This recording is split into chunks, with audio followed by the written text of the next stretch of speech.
what I have come to discover, I have been working with people in addiction for quite some time. I've been in recovery for quite some time, about 8 years, been working with people in addiction for about 8 years. I'm a certified alcohol and drug counselor. I have a bachelor's of education with a background in psychology. And, not only have I been an addict myself, but I've been studying addiction and interested in addiction ever since I was in high school. And I've also dealt with addiction in my family. Like my immediate sister had been struggling with addiction for quite some time. And there's a whole backstory into that. Maybe one day I'll have the opportunity to get into it with you guys. But I made a book, I do a podcast, I go around, I do this, and this is kind of what I have come to find as the fundamentals of where recovery can go, or the non-negotiables about recovery, I guess. Could be wrong. Who knows? Maybe one day they come out with some information that totally debunks everything that I've come to say, but so far, this is what I have come to discover. Okay. I've also tried these things. Not only are these suggestions things that I'm going to give you that I've come to hear actually work, but I'm also going to tell you things, that I've actually done. If at any point you guys have questions, feel free to ask them. If I was going to tell you one thing, that if there was one thing that you could do that could absolutely, push your recovery into a trajectory of, how, if there's one thing that I'm going to understand that's going to change my life, ready? It is fear. Okay. So it is anxiety. It is, ready? Write this down. Negative thoughts about the future. Okay. Any negative thought you have about the future is bound to take you out. It happens to me time and time again. For some reason, my thoughts just paint my reality. The more research I do, the more science I discover about this to be true. So I'm going to kind of like break these things down for you in a way that you can kind of hopefully apply and understand. But let's kind of like jump into it. The first thing I would really say is try to understand what scares you about not only your addiction, but also, your recovery. So fear, this is, now I'm going to help you understand this. This is like, since this is probably the last class I'm going to do with you guys, it may be, hopefully not. Hopefully I come there in person, but I believe that they're moving into an all in-person staff, which is why they're moving away from telehealth. So, but if I was going to give you one thing, I would just give you this information and combine it with everything else. Fear is a painful emotion caused by the belief that someone or something is dangerous, likely to cause pain or a threat. Okay. The important thing here is to understand fear as an emotion. Now, an emotion is let me give you all this information here. Emotion is a natural, instinctive state of mind deriving from one's circumstances, mood, or relationships with people, objects, or concepts. Okay. So this fear, all the negative thoughts that we have about the future naturally would be negative thoughts. Like these things that scare us are naturally scary, right? And understanding fear on a basis of just really, really understanding it as an emotion and being able to identify what causes me to have fear. Is it circumstances that cause it? Is it an object that causes it? Or is it an idea or a relationship or a mood, that may cause this? And it's up to us to confirm or deny if I should or should not be scared about this. Now, you should be like, most of the things that you believe are physically scary, physically going to be dangerous, physically going to harm you, I would say go with that. Like, don't be jumping off of airplanes, don't be doing fentanyl, don't be drinking and driving. You know what I mean? Don't be doing that type of shit, because that actually is dangerous. Those are easily identifiable too. Is there a question? Okay. Those are easily identifiable too, right? Like, you don't want it to, if it's going to hurt you, it's like, okay, that's dangerous. That could be painful. That could be threatening. Spiders, heights, snakes, fentanyl, drinking and driving, etc., etc. The real thing to look out for, and the secret, in my opinion, is to identify and conquer fears that are ego related. So here, I'll put this up there because this is important. These fears that that may be ego related. Now, the ego related fears relate with self-esteem and self-importance. Okay, so do not be afraid to, like, having your self-esteem or your self-importance pushed or in pain is not necessarily an indicator that something is wrong or it's like out of your control, right? So in that fear of your self-esteem and your self-importance being either raised or lowered is a requirement for this restoration process and recovery, in my opinion, right? So having your ego raised or lowered is a necessity in here in this process of recovery. But often people are afraid of confronting, the painful feeling of having your self-esteem in danger or threatened or in pain, right? Or having your sense of self-importance in danger, at a threat, or in pain.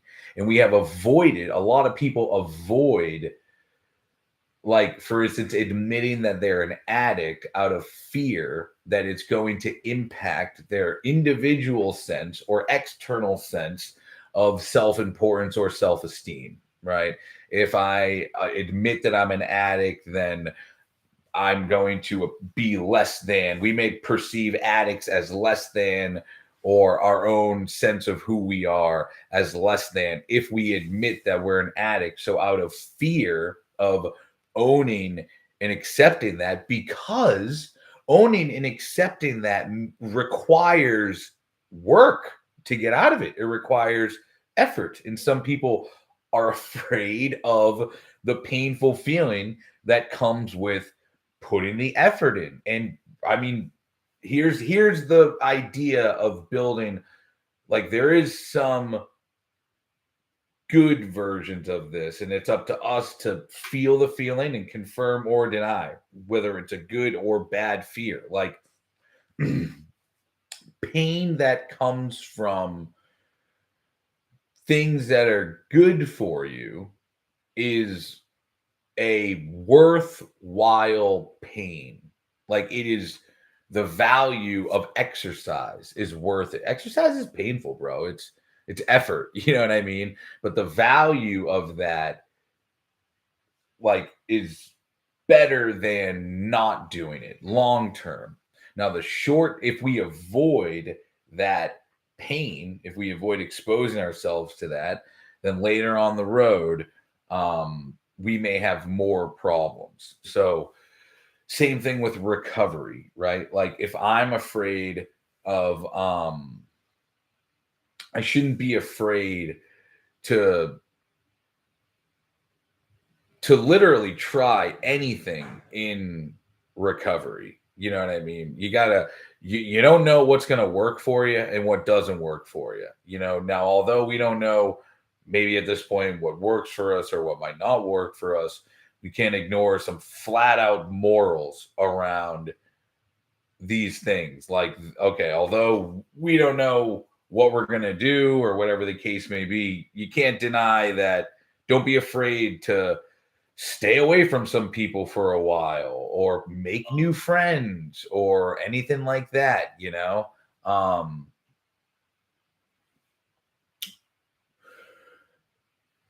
One major fun, like if there was one fear that I would try to focus on and conquer over all of these is a fear of forgiving yourself. Like, do not be afraid of forgiving yourself. And I'm going to give you the process of forgiveness and what that looks like right now. So to forgive,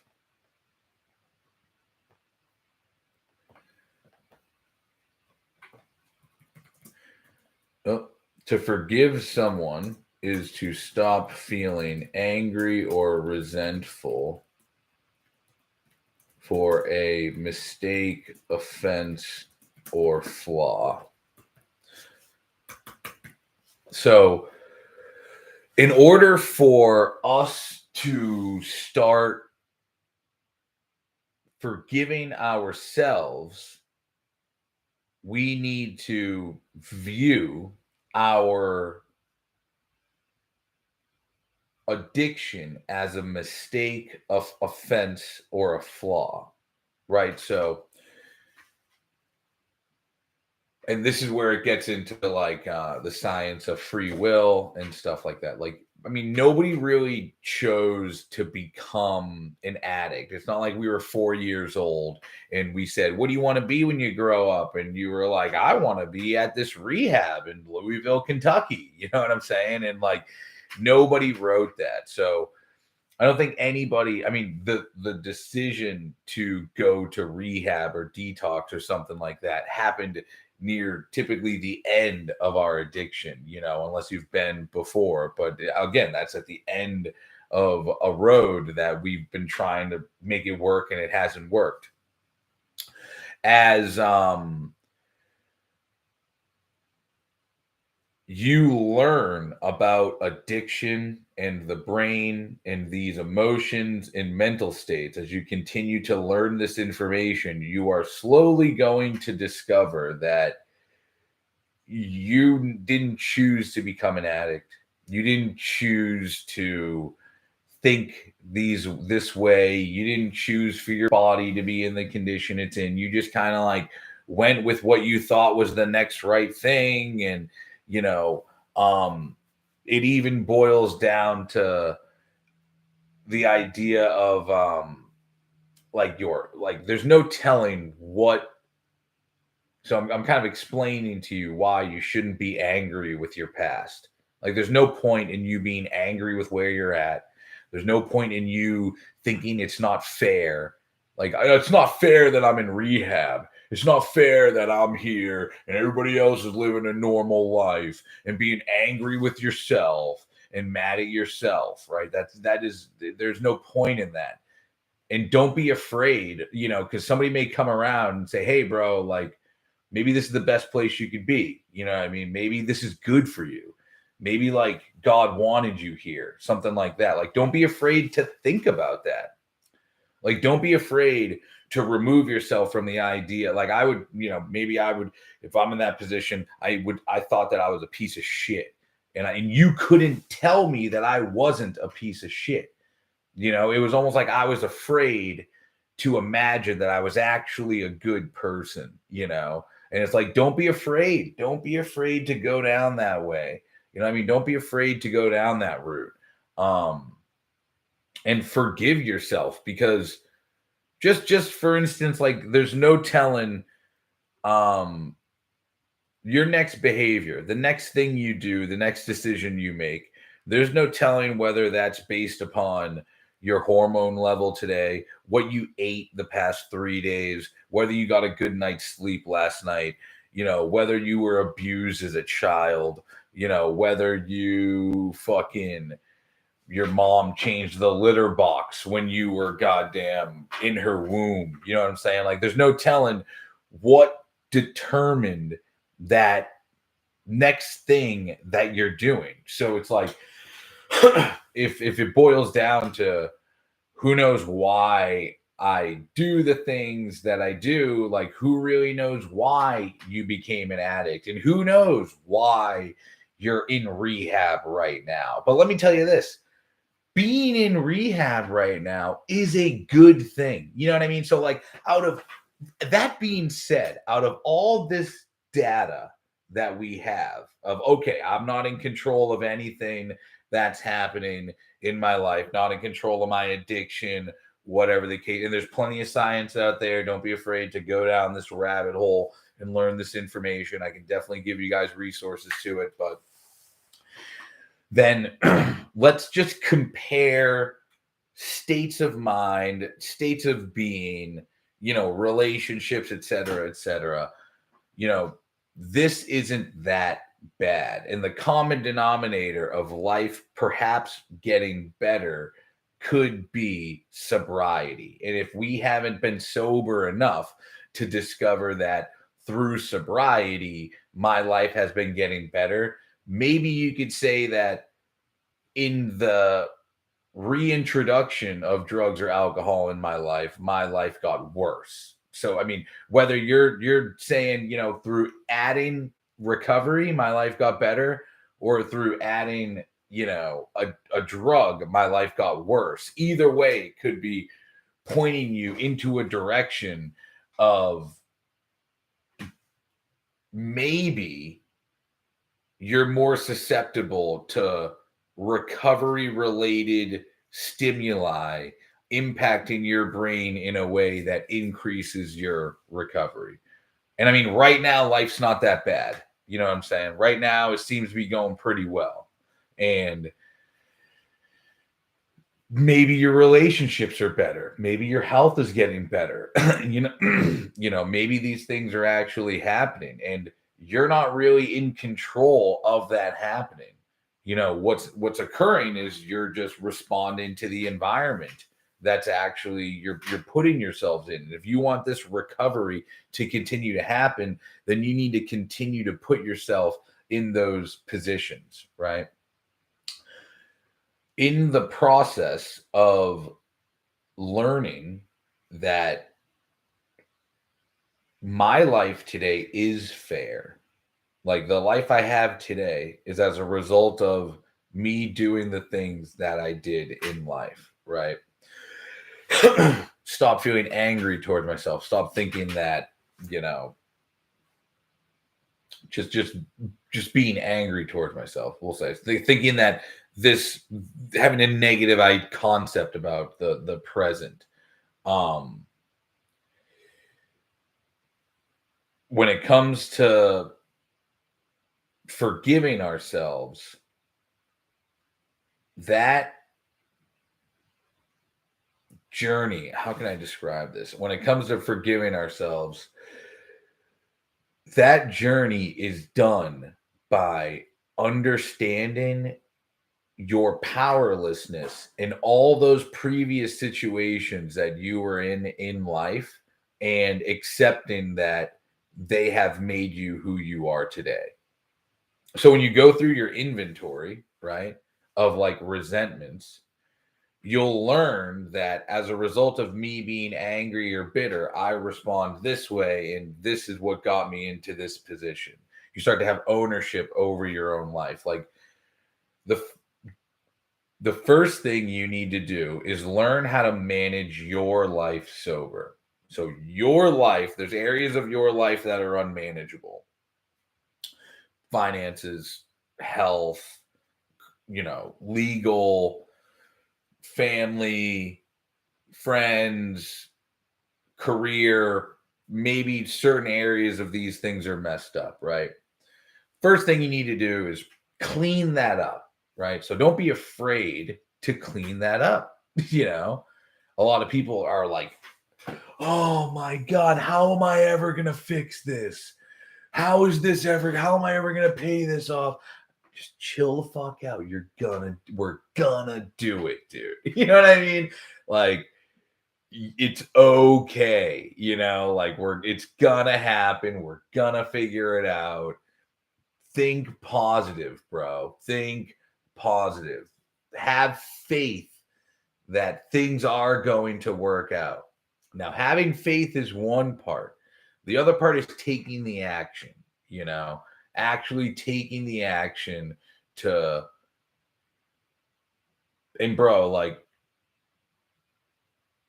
if you don't know what exactly action to take, try shit, bro. Just try shit.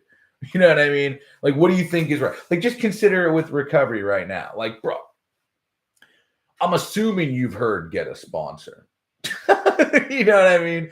I'm assuming you've heard work the steps. It's like, fucking give it a shot, like actually try giving those things a shot. They're not gonna work. I mean, they say they work for a reason, so you might as well just give it a go,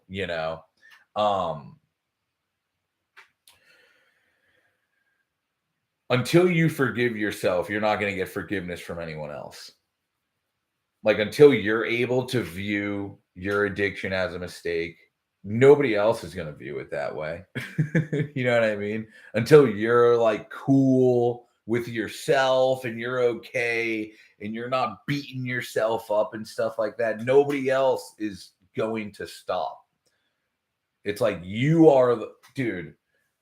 You are the one who has to declare you are sober. And what does that look like? That looks like you saying something like, that's my clean date. That's this is the last time I'm doing this. I am sober. I'm not fucking going back.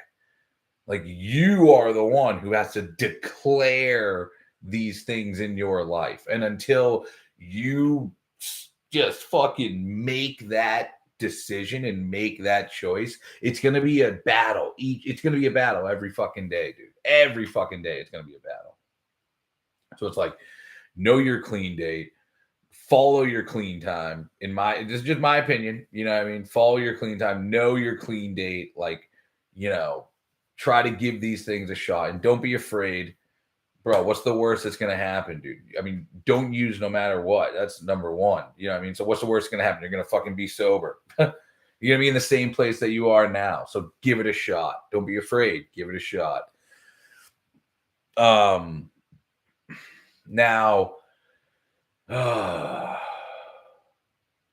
going back to the idea of free will, right?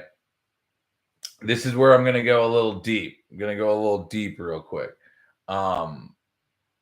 Your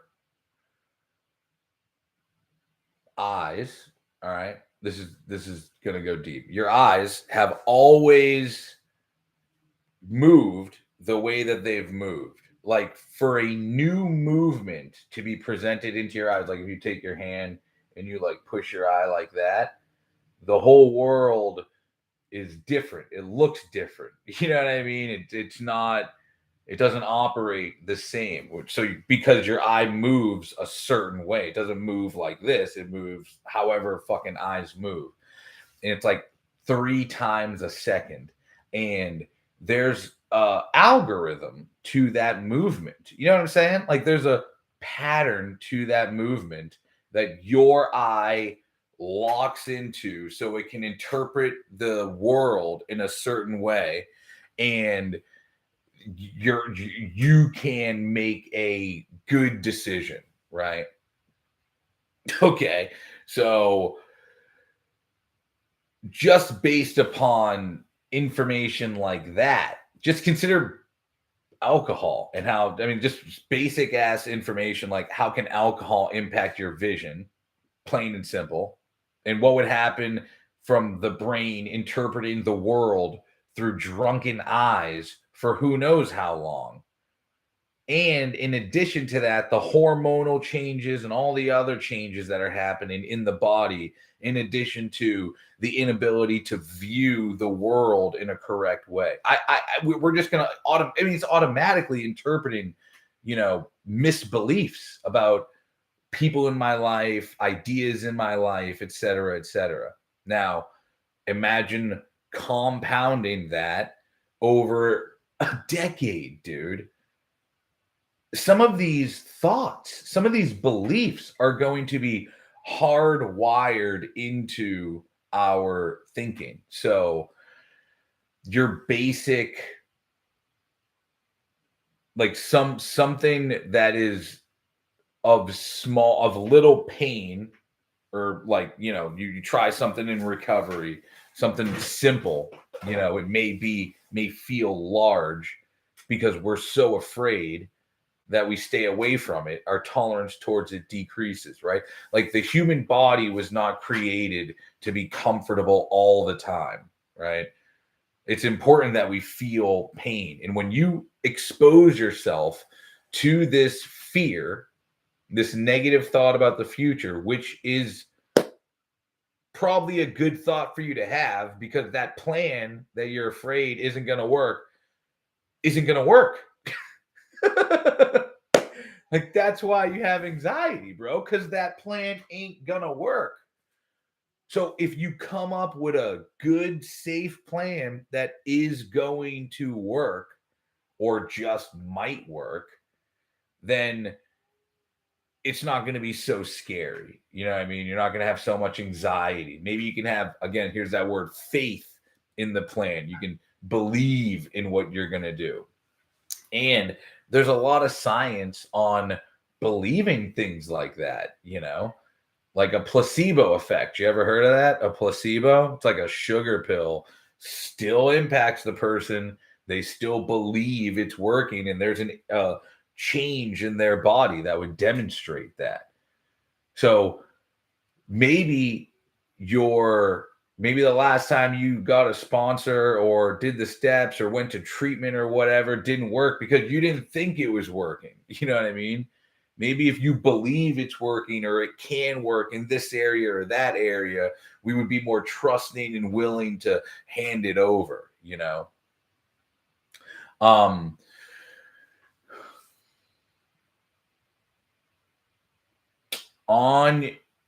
So the first thing you're going to have to deal with is learning how to live your life sober. The average person, I'd say, takes about 9 to 12 months to manage their life, right? 9 to 12 months to just kind of manage what they got going on, get relationships. Now, this isn't 100%. This is just what I have seen. You know what I mean? But, they get a job. The finances get back in order to a degree. You know what I'm saying? Things start happening.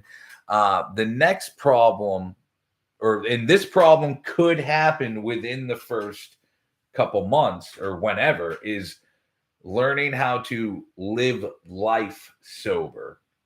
So the first thing you need to do is learn how to live your life sober. Then you need to learn how to live through life, like life on life's terms sober.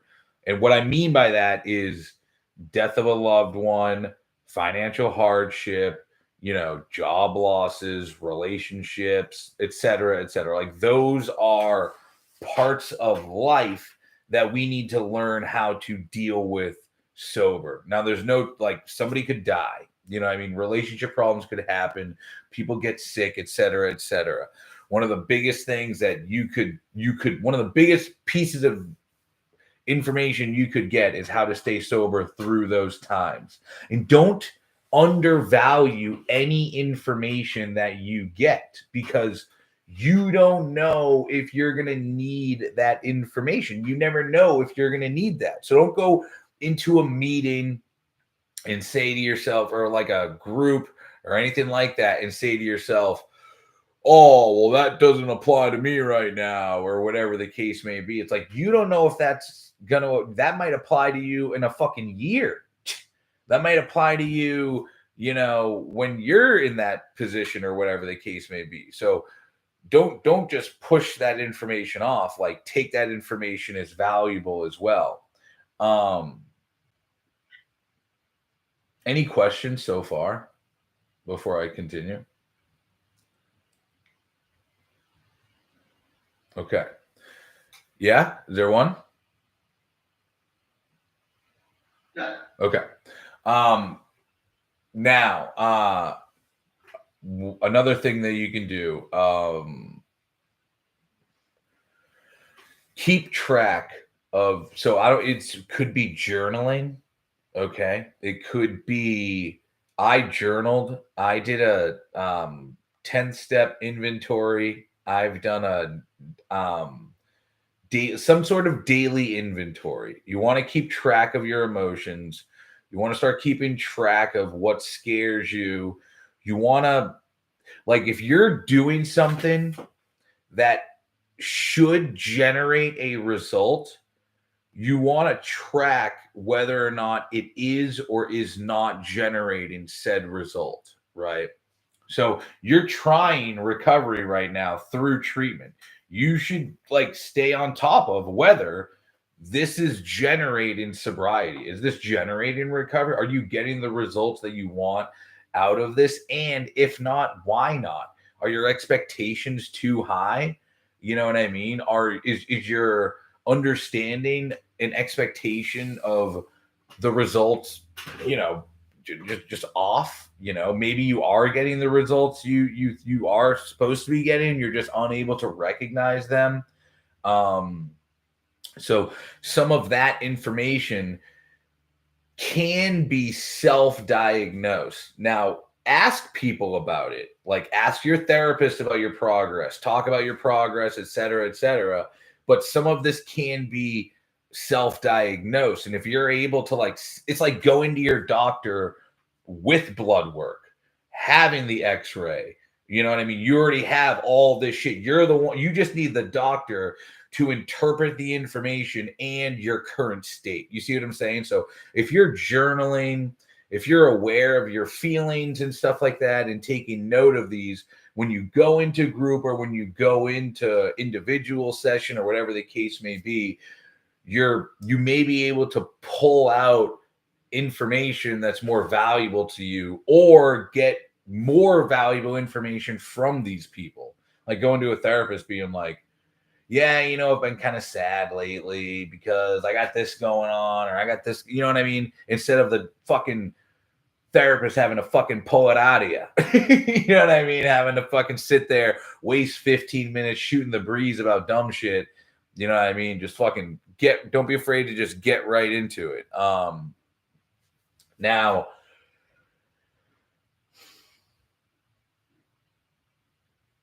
the last part of fear that is, to me, most important, it's like, literally, I'm sure you've heard it, the only thing to fear is fear itself. So when it comes to fear, like, don't be afraid to think about things. Don't be afraid to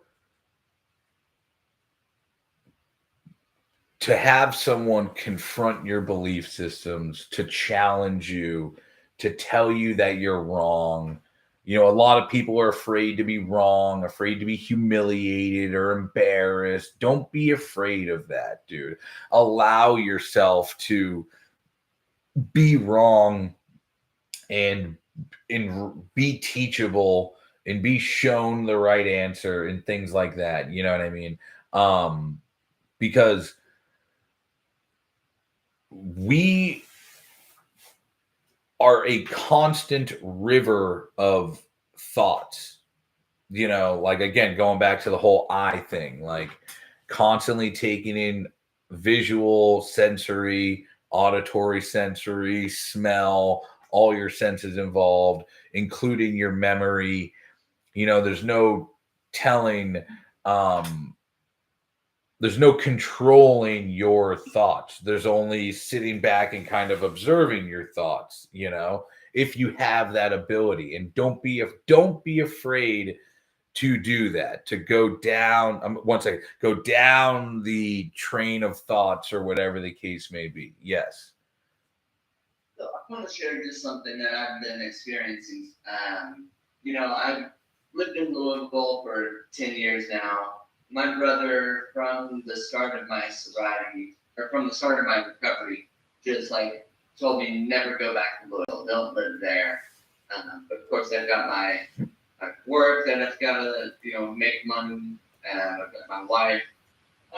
And I spoke to him last night about my relapse, and he immediately started like, "Oh, I told you not to move back to Louisville. Like, this is gonna get you back in a rut."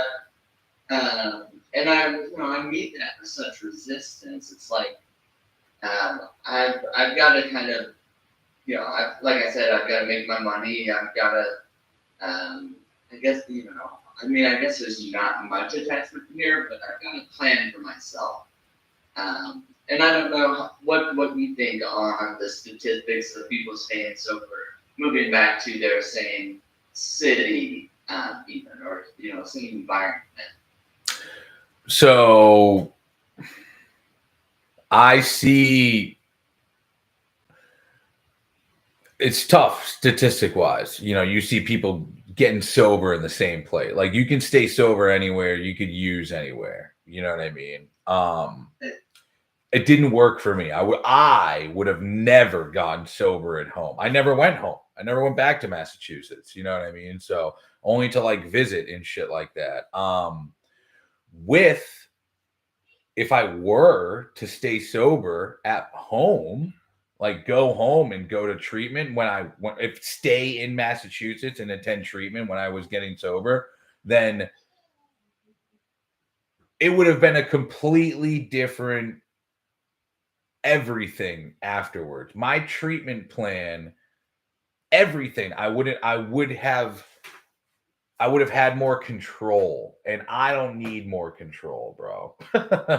Like, I don't need control. If it was up to, if I was going to do it Jimmy's way, I would have, I would have gone to treatment in Florida, gone back to Massachusetts, just started working again, whatever the case may be. And I would have died. That's just me,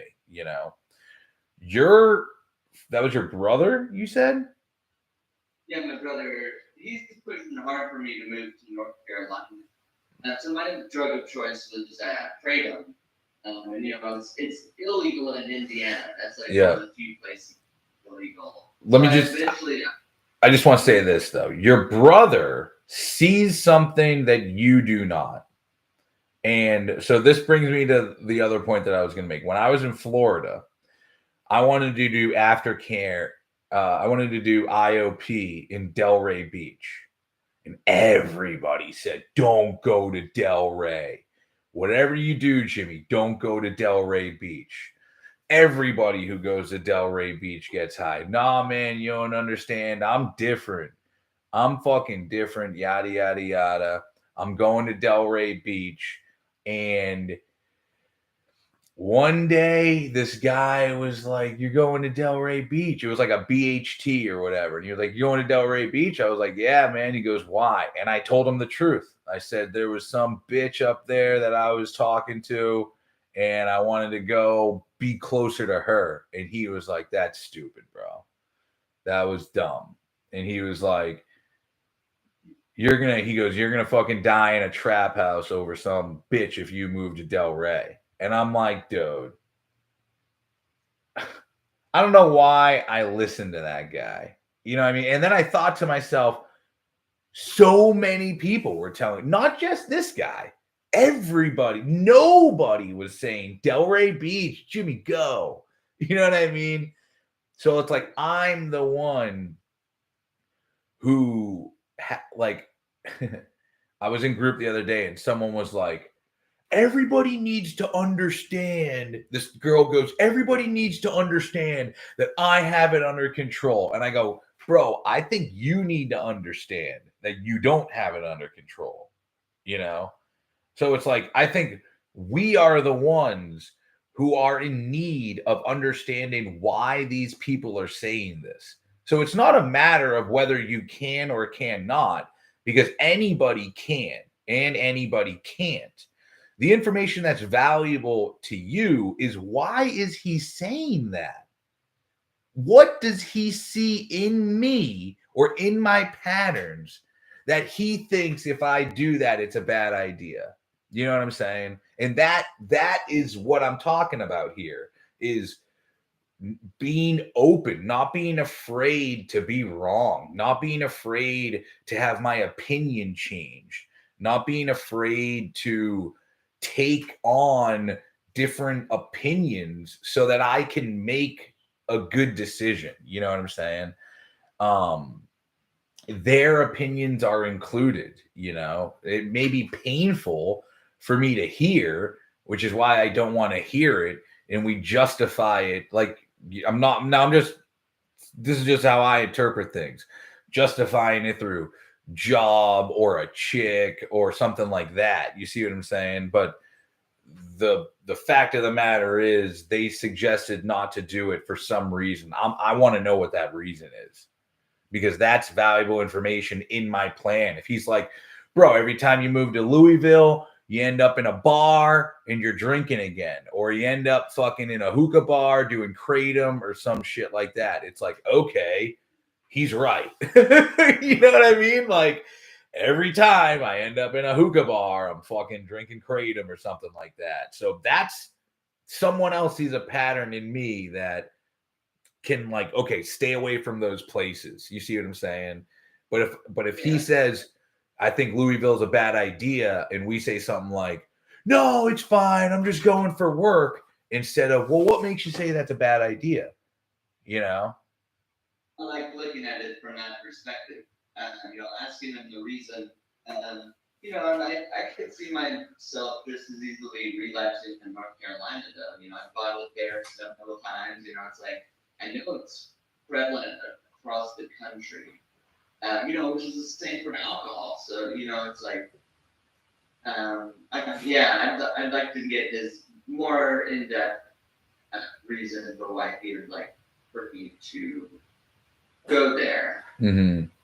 And it's that to me is, so that was when when they presented that. So for me, I was like, well, why shouldn't I go to Delray? And he was like, bro, this chick don't give a fuck about you, yada yada yada.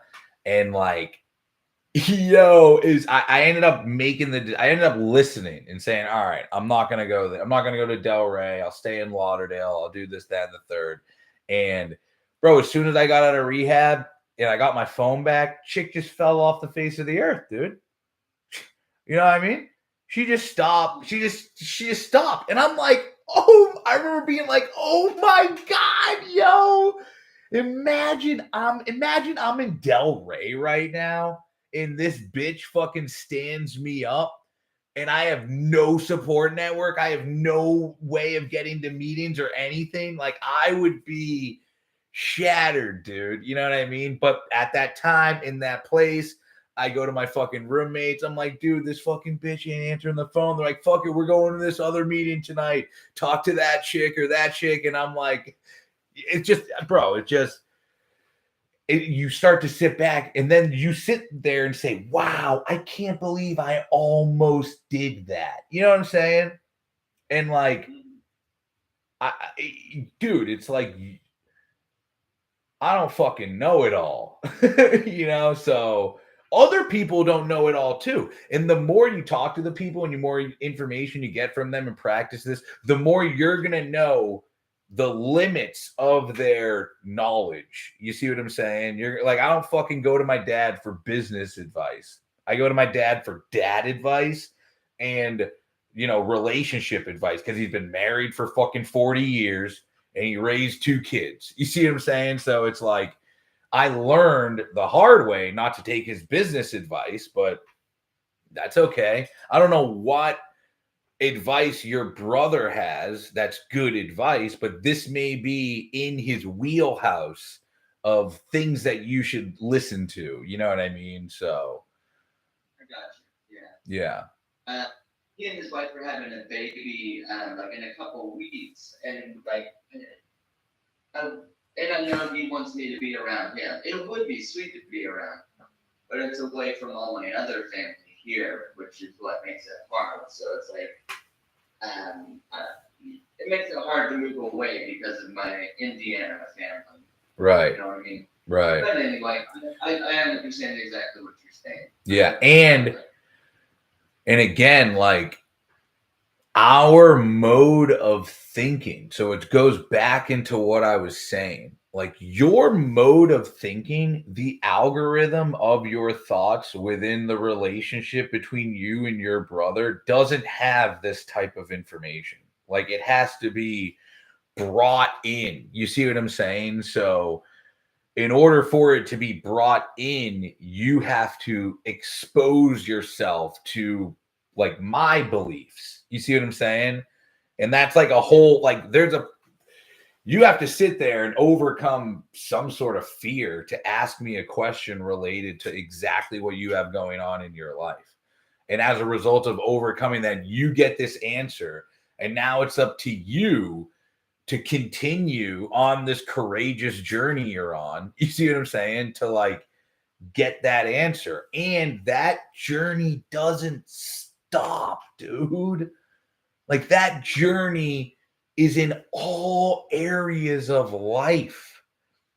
And the more open you are and conscious of everything being a part of that journey, the more forgiving you are towards other people. You know what I mean? The more forgiving you are towards yourself, the more you can let go and let God, you know what I mean? And let things just fucking go the way they go, you know?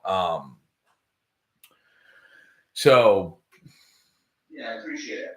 Yeah, I appreciate you asking the question, you know, and sharing sharing what you got going on. Anybody else got anything going on? Questions or anything they got?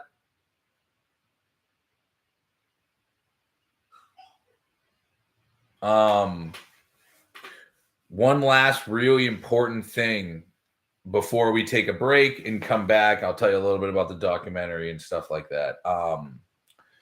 Have fun, dude. Like, find a hobby, bro. Do something that is fun, that you love, that you enjoy. You know, being in recovery is not boring. It's not lame. Get out there, have fun, meet people, make friends, eat food, exercise, smoke cigars. You know what I mean? Like, enjoy fucking life, bro. You know, and those moments, like those humbling moments of learning from your brother and things like that, that is life. That is love. That is fun. That is restoration. That is repair. That is like, that is what makes life so beautiful in like the day-to-day moments. And I'm fucking not like this fucking life, dude. Some shit could happen to me like today, and you could meet me tomorrow, and I could be like, bro, life fucking sucks. Life is bullshit. You know what I mean? And like, I want you to know, like, I too am human. You know, everybody's a fucking human. Everyone's trying to do their best. And just you know, just you know, if you can just have fun, you're gonna be more how can I say it? You're gonna be more useful to everybody else, dude. You know, when I'm like, fucking life sucks and blah blah blah, like I am no good to anyone. Like sometimes people fucking laugh and they think it's funny when I get in my little tangents and I'm pissed off. So it is good because I'm getting it off my chest and people are laughing and having fun, and I get feedback back, and I'm humble enough to listen. But it's like, that's rare, dude. It took me years before when I was getting like that. People didn't want to be around me. I was punching holes in walls and shit. Throwing at one time, I threw a chair in group one day and it stuck in the wall, bro. It got stuck in the wall. I ripped up this guy's Just for Today and spit on it in the middle of group, bro. Like it was. I was not a pleasant person to be around, but one day I just said, bro, that is my clean date. And I'm not gonna fucking sit around and be no fucking lame ass dude. This ain't gonna, my life ain't gonna be lame. It's gonna be awesome, you know. And I think everybody's recovery journey can be like that too. And what we're gonna do now is we're gonna take a break. We'll take like a 20-minute break, come back at 2:15. The documentary is about an hour and 8 minutes. I'm going to give you a brief intro to it, and then we will watch it. Just a brief heads up. Graphic. It's graphic. You're going to see overdoses. You're going to see drugs. I interview a person who sells pressed fentanyl pills, and a lot of them.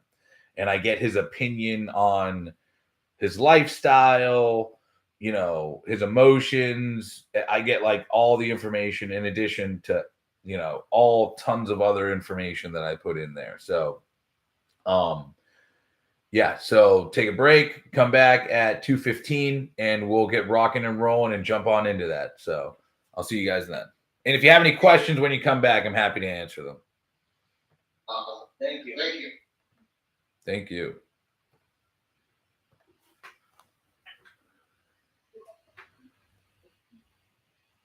Thanks, Chad.